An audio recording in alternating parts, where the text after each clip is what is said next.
Stewart-Haas Racing has released or unveiled a new logo that they have done, a rebrand of sorts. They're talking a lot about their future and stuff and doubters. We'll talk about that. And then IROC. We're going to talk about IROC today. It's been almost 20 years since that series has existed, but today we're going to talk about it again, so that should be fun. Tony Stewart was an IROC, so a lot of Tony Stewart talk today. So obviously, speaking of Tony Stewart, owner of Stewart-Haas Racing, or co-owner, I should say, Gene Haas also owns the team. They are in a rebuilding phase right now. Over the past couple of years, let's call it 4-5 years at most, they've lost Kevin Harvick most recently, their most successful driver. He won a championship with them, won a ton of races with them. They've lost Kurt Busch, who won a Daytona 500 with them. They lost Clint Bowyer, who won a handful of races with them. And they've lost Aric Almirola, who won a few races with them. So they have lost a lot of successful drivers in that past, what did I say, 4 or 5 year process. And now the driver lineup consists of a much younger, still talented lineup, but obviously right now you cannot compare Ryan Preece, Chase Briscoe, Noah Gregson, and Josh Berry to Hall of Famers or future Hall of Famers. I'm sorry, I don't know if you can hear that.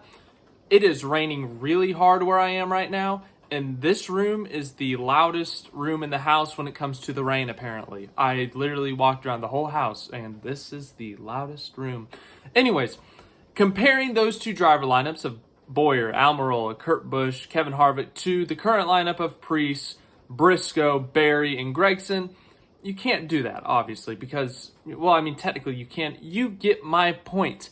When you're comparing Hall of Fame drivers like Kevin Harvick to, a second-year Cup Series driver like Noah Gregson or a first-year full-time driver like Josh Berry, obviously there's going to be a difference there.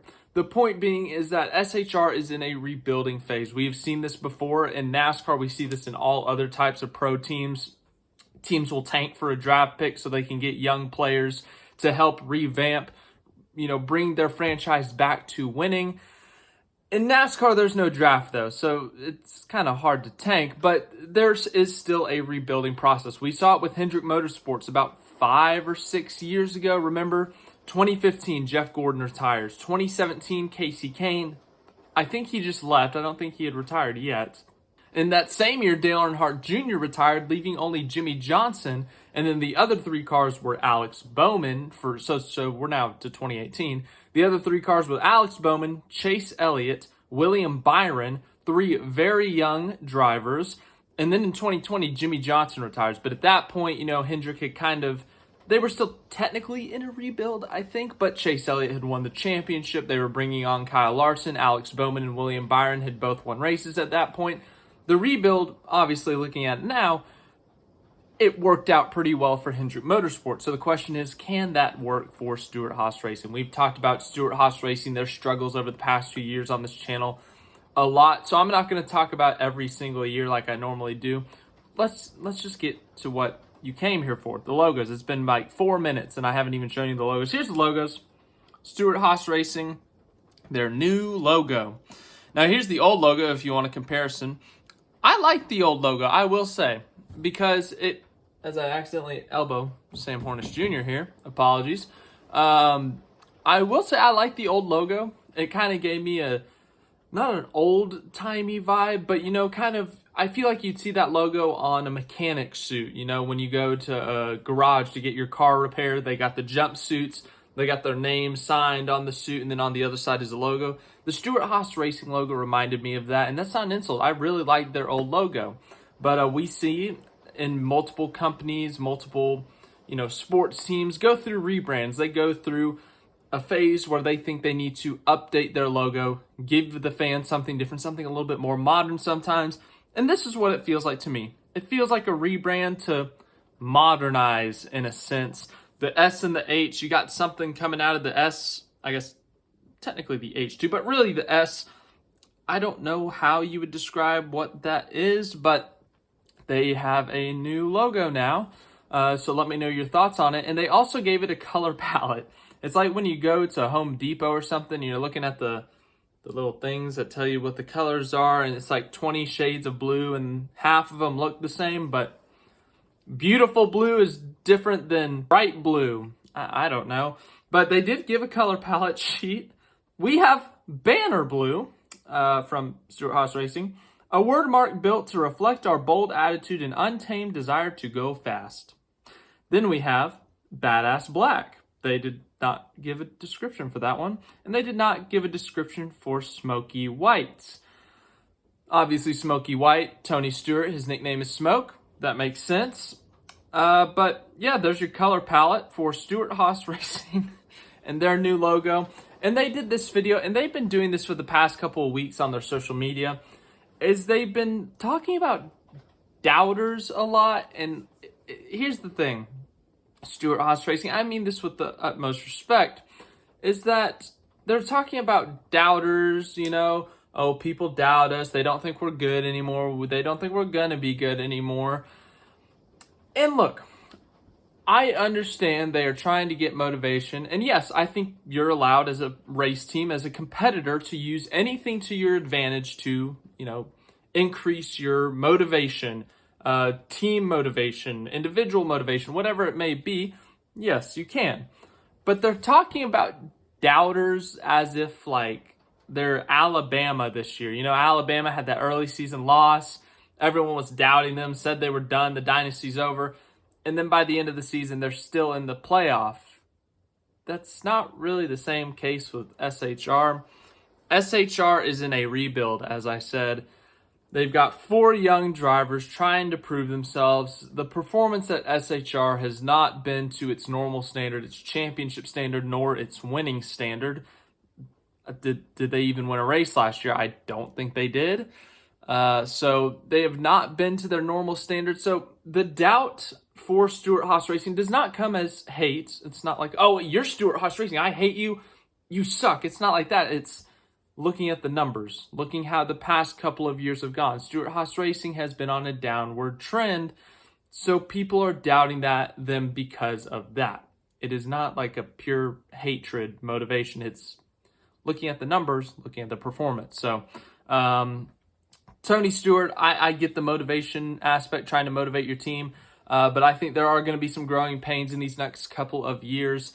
You're going to have to wait a little bit to prove the doubters wrong, in my opinion, but I do believe the time will come that Stewart-Haas Racing will be back to their winning ways, to their championship competing ways. So, Tony Stewart, Stewart-Haas Racing, new logo, rebrand, whatever you want to call it, banner blue, all that stuff. Speaking of Tony Stewart, he used to drive in a racing series outside of NASCAR. No, I'm not talking about IndyCar. I'm talking about IROC. IROC, the International Race of Champions, is back.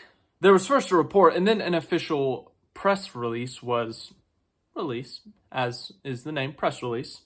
And it says this: racing executives relaunching historic IROC brand. Joint venture created in order to bring brand back to life. IROC Holdings LLC, IROC Holdings, a joint venture company created by NASCAR Hall of Fame member Ray Evernham and former NASCAR Cup team owner and venture capitalist Rob Kauffman, announced the formation of the joint venture and the acquisition of the rights to the IROC brand. Known as the International Race of Champions, a series of races was held annually from 1973 to 2006. IROC brought together the greatest drivers from all forms of motorsport to compete against each other in iconic cars on historic tracks. Although the annual events ended in 2006, the legacy and recognition of the IROC brand has continued throughout the years. IROC Holdings plans to bring the historic brand back to life. IROC Holdings has been formed to house the business operations with the intent to have an IROC racing event in 2024. That's this year, folks. With historic IROC race cars with exploring future opportunities. The company will initially be based in Mooresville, North Carolina. So yeah, IROC, I gotta admit, I've never seen an IROC race. I was 6 years old when it ended. I didn't become a racing fan till 2010. So, you know, that was outside of my time range. But I've read about it. I've heard a lot about it. A lot of NASCAR drivers won it. Dale Earnhardt, Tony Stewart, as I said, Jeff Gordon. Also, when I was doing research, a lot of international drivers did it too. Like, I think James Hunt, Niki Lauda were a couple of names I read in there. So, A lot of drivers have raced in this series before. As for its future, they say they want to hold a race in 2024. Where will it be? I don't know. Which historic cars will they use? I don't know, but it's a fun idea. Get some historic race cars out there, some old race cars. Get some drivers in there. That's going to be fun.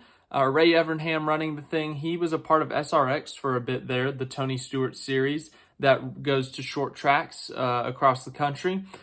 So I'm curious to see how this goes. I really am. Once again, I'm not too familiar with IROC in terms of the actual racing. I haven't watched it a lot, but it is indeed trying to make a return with Ray Evernham and who was the other guy? Rob Kauffman.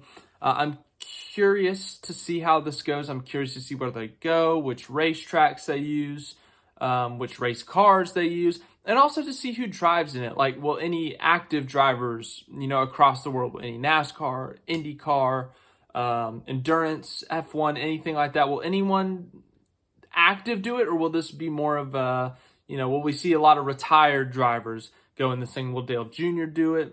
Guys like that. So I'm curious to see how this goes.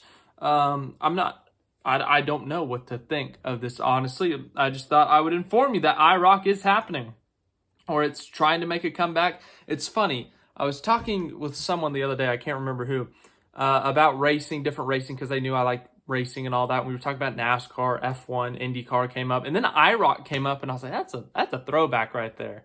I was like, it's been like 20 years since that happened. Okay. Well, here we are, less than a week later since that conversation, and IROC is trying to make a comeback. So, there you go. Thanks for watching this video. Any other news we will talk about? Technically, it's a news video, but it's like some of it's been news for a while. Some of it's new, but we're going to talk spotters. There's been a lot of spotters changes in NASCAR over the past few months since the offseason began. And then we're going to start looking forward to 2024. I guess that's technically looking to 2024, but we're going to start looking at 2024 paint schemes. We're going to start doing... we'll do the preview at our normal spot in February. We're going to talk about the Clash here in about less than a month. We got a lot to look forward to. 2024, we're calendarly in 2024, but we're getting closer to the 2024 racing season. I'm looking forward to it. Thanks for watching this video. Hope you enjoyed, and I'll see you guys in the next one.